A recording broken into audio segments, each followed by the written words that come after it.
welcome po ulit sa aming bagong YouTube channel. It's me again, Miss Geraldine Villarasa. Andito naman po ako sa bayan po ng Tagkawayan, Quezon. Meron na naman po akong ilolocate na isang property. Siya po ay may lawak na 7.9 hectare. Yan pong natututukan na yan ng aking camera. Yan po ang Barangay Road. Then yung pong property ay sa ngayon po, meron pa po siyang lalakarin. Miminutuhan ko po kung ilang minuto mula dito sa Barangay Road na to hanggang dun po sa property. Pero po meron po siyang mga nakapropose na Barangay Road talaga na tatagos po dun sa area. Meron po doon sa kabilang side na yon na tinatawag po na Muslim Village. Then dito naman po sa kabilang side meron pa rin po. Pero itong dadaanan ko po ngayon, ito po ay shortcut lamang papunta po doon sa area. Okay, tara po at papasukin po natin yung 7.9 hectare na aking ibibida ngayon sa ngayong araw. Okay guys, ito po yung shortcut muna namin ngayon. Medyo po kasi umuulan dito sa amin sa Quezon. Kaya hindi po ako dumaan doon sa dalawang nakapropose na Barangay Road. Kasi medyo po may distansya po yung lalakarin doon. At dito po kasi, kaya dito kami dumaan, hindi po dito gamit na gamit ang daang tao. Kaya dito po nila ako dinala, nila seller. Wala naman po kasing problema dun sa nakapropose na yon dahil yun po talaga ay gagawing Barangay Road. Then yung pong property, nandun po sa kanilang lot plan nila nanay, naka-indicate po doon na dadaanan po ng highway yung property, na ang gilidan po ng highway.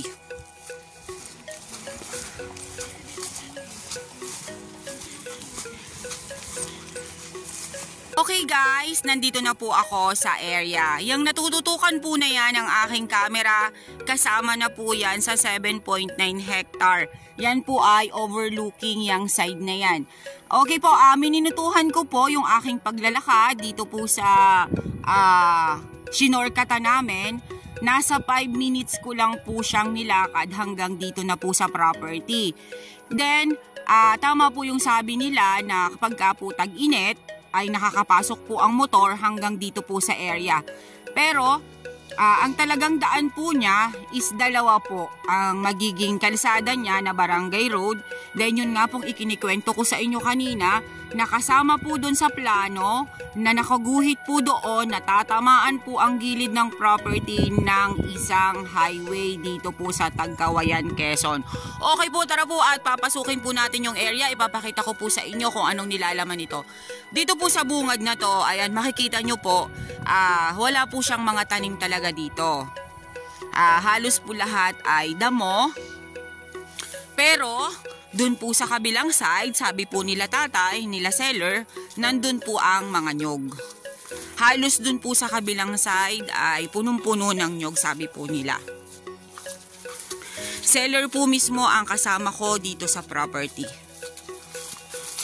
Ayan, medyo po talaga linisin dito sa side na to. Makikita naman po ninyo. Then ayan po, may mga bagong tanim na po ditong mga nyog. May pangilan-ngilan na po dito sa side na to. Ayan po siya. Flat po siya dito sa nilalakaran ko. Then ayan po, flat pa rin po dyan sa side na yan. Ayan, may nyog na rin po ditong nakatanim. Then ayan po, mga nyog na rin po ang nakatanim dito. Maliliit pa lang po siya. Ayan, kulang lang po talaga siya sa linis. Pero ito pong area na to, ito pong nilalakaran kong to, at ito pong iniikutan ng aking camera ay flat land. Yun lang po kaninang tinutukan ko ng camera, ang medyo po overlooking sa 7.9 hectare. Ayan po, may mga tanim po siyang mga nyug na dito. Ayan, may mga batino na rin po na kahoy. Then ito pong nilalakaran ko, medyo po siya nag-slant ng konti. Ayan, may nyug pa rin po dito sa side na to na mga bagong tanim. Pero sabi naman po nila nanay, dito po sa bungad ang halos kakaunti ang tanim. Yan. Ayun po yung overlooking. Yung natututukan na yan po ng aking camera. Then, ayan na po ang nyugan niya. Ayan, dito naman po ay maliliit pa rin siya. Kumbaga, mga naupo pa lang po siya. Then, yung pong property ay may buhay na sapa. Ayan po siya, running water po siya. Dito po mismo siya sa loob ng property. Oh, dahan-dahan. Ayan po siya, oh. Yan. Yan po ang sapa dito sa loob. Then, takbo po yan doon. Ang linaw po ng tubig niya. Ayan po. Nandito na po yung mga nyog na sinasabi ni seller. Dito po sa part na to, dito po ay punong-puno ng nyog. Ayan po. Ayan, may nakita na po akong isang fruit bearings. May Indian mango na po. Then, halos po lahat ay nyog.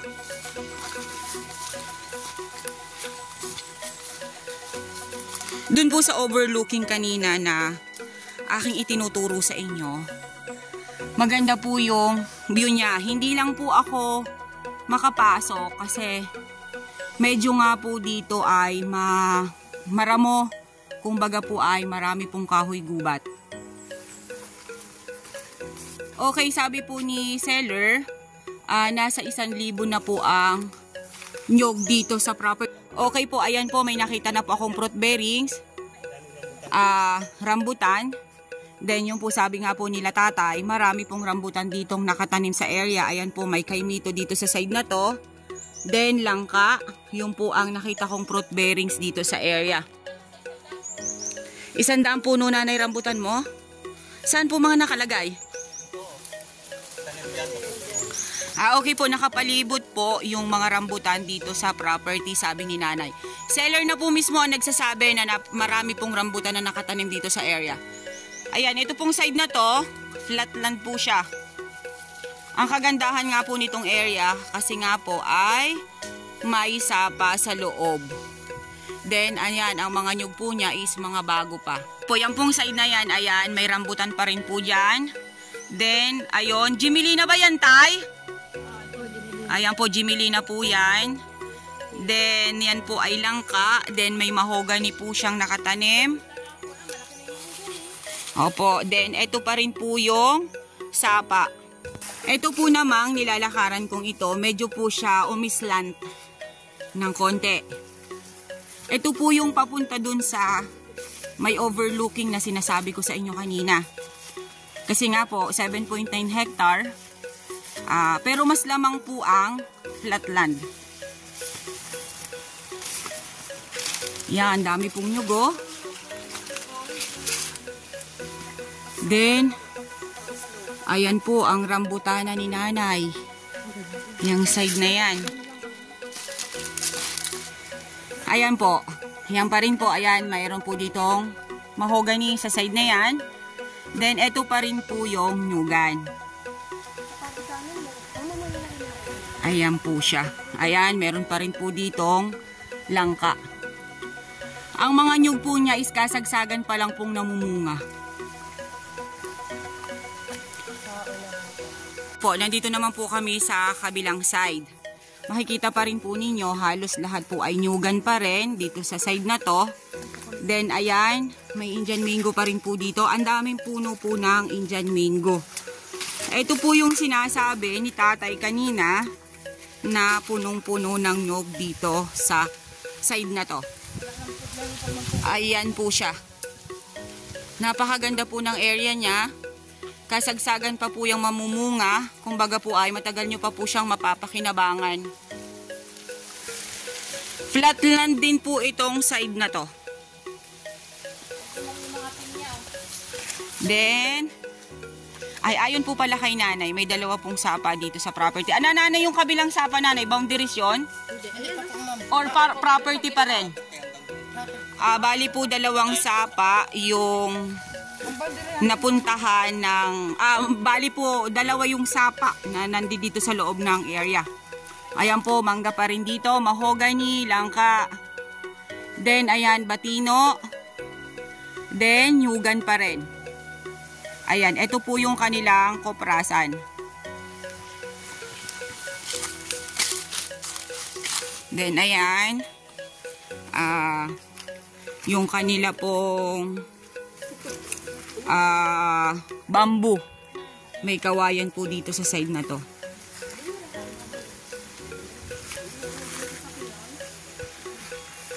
Doon na lang tayo, nanay, bumalik sa dati. Kasi nandun ang sasakyan natin. Ayan, nyugan pa rin. Ay, may bukal po dito. Ayan po, sige po, at ipibidyo ko po. Ayun po dun sa anak ni seller. Ito pong part na to, papakita ko po sa inyo. Andyan po ang bukal. Hindi ko na po papasukin. Ano po? Nyo. Ayan, makikita naman po ninyo yung mga buko, oh. Ang dami po nilang mamunga. Dito naman po ito sa kabilang side. Ayan po yung sinasabi nilang bukal. Hindi ko na po siya papasukin. Ano po? Pero kita ko naman po talaga may bukal po siya.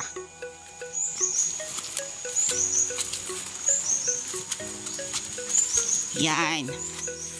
Dito pa rin po. Ayan. Dito naman po ay medyo po siya nag-slant. Yang side na yan, medyo po siya umislant.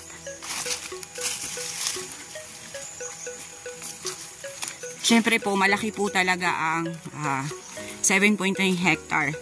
Kulang na lang po ng 1,000 square meter sa 8 hectare. Kaya talaga po, marami pong tanim.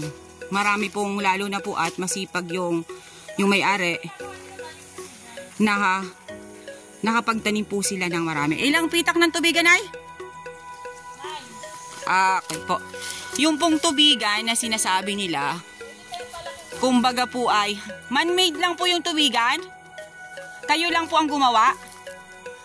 Okay po, kumbaga po yung tubigan nila dito is man-made lang. Sila po lang ang gumawa nun. Kaya pwede nyo po siyang buhayin. Or, pwede naman po na hindi na, taniman na lang po ninyo ng kung anong pwedeng itanim. Ayan, may langka pa rin po sa side na yan. Then, ayun, mahogany at batino.